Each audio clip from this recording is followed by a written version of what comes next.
Many times, you'll need to determine the moles of only a part of a compound, such as how many moles of a certain atom or ion are present in a larger sample.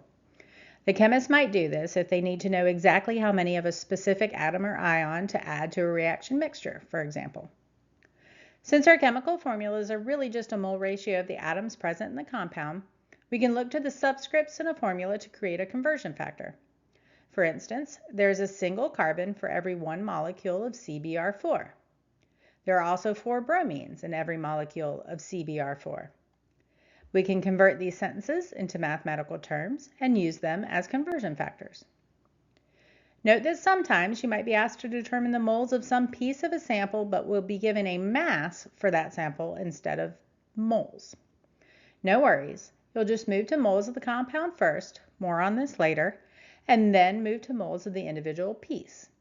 I mentioned this here so that you're able to do it later after we've seen molar mass conversions. We're going to end up doing 5 individual problems by the end of this video.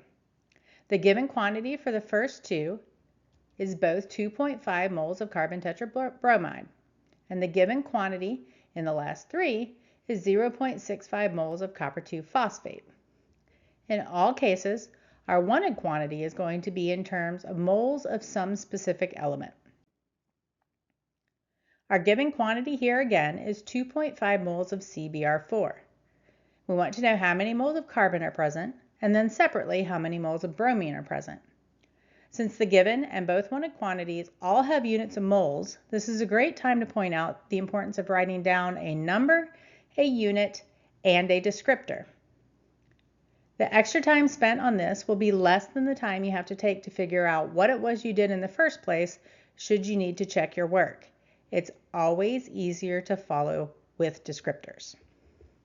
Also, note that we will use the same given quantity more than once, and that's fine.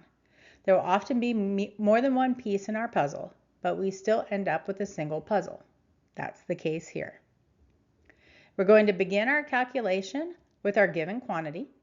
This value is in terms of moles of the whole compound, and I need to move away from that to moles of a part of it.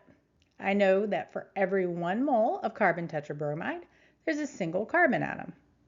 That relatively simple relationship gives me the conversion factor that I need to solve for the moles of carbon atoms.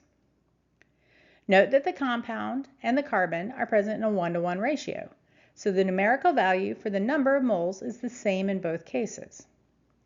We will figure out the moles of bromine in a similar way. Start with the given quantity, which is the same as it was before. We are talking about the same sample after all.